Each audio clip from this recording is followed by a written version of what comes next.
was roughly about $250,000. But looking at the portfolio of Fidelity Capital and what they had written themselves, they were not interested in a startup.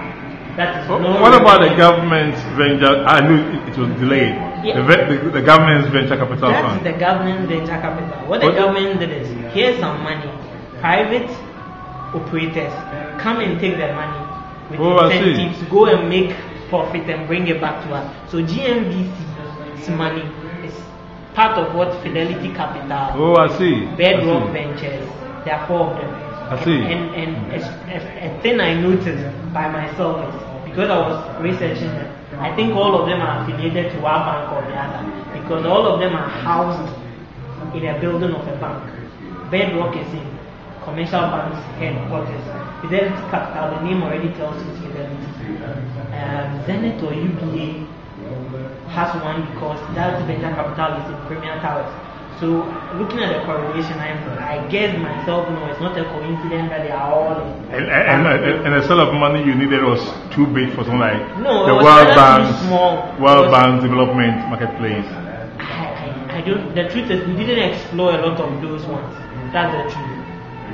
We thought with what we had, we could at least start generating revenue, and then go and raise some more money. What we so you've privately raised money now. Yes.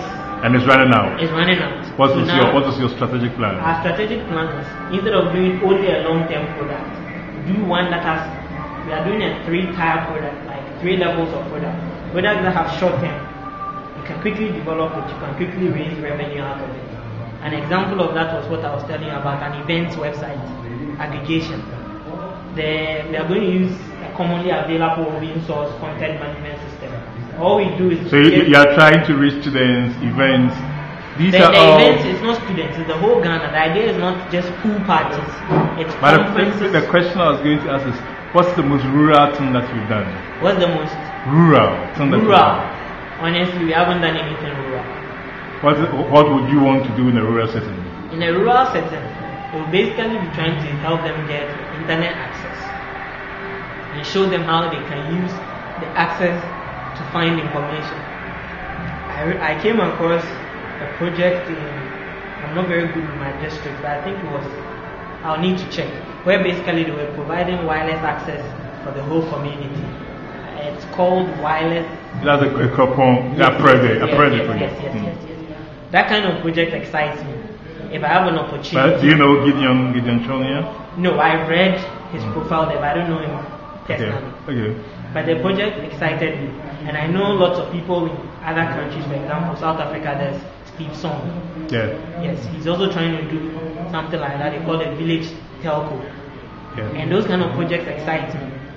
Okay. I would be willing to help. But what I think I personally, and Ignite, we could help with in the next, for example, 3 months, if we wanted to do something, might be more something towards letting the university know the opportunities available for them to use freely available software. What's your relationship with the ICT directorates in the US, for instance? In the US, well, we contacted them to help us initially with the email addresses and basically verifying students. And their reply was, it's private information, so we have to go through the vice chancellor. I think it's understandable, I think. Is it? Which is understandable. Yes, which is understandable perfectly.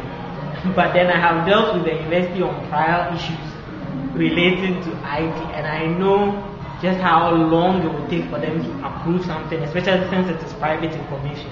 That's why we decided to start ourselves and try. So you've implied with this venture capital thing that I think you've implied that public policy could help you better. Yes.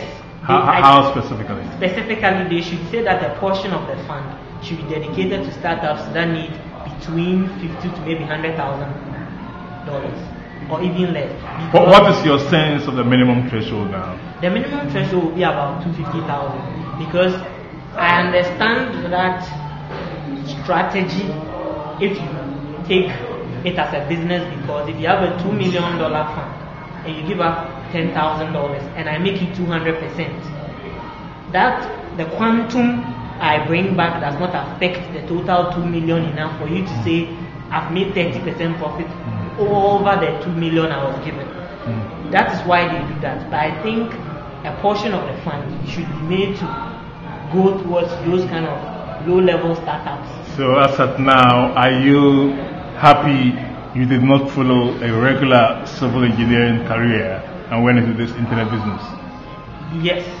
You are still happy? Yes, I'm still happy because the truth of the matter is, from a very tender age, I've always been into ICT. Why I did civil, I'll say basically is the usual parental guidance, grown-up guidance. They thought computer science and tech was not strong enough. If I wanted, I could do ICT as a postgraduate.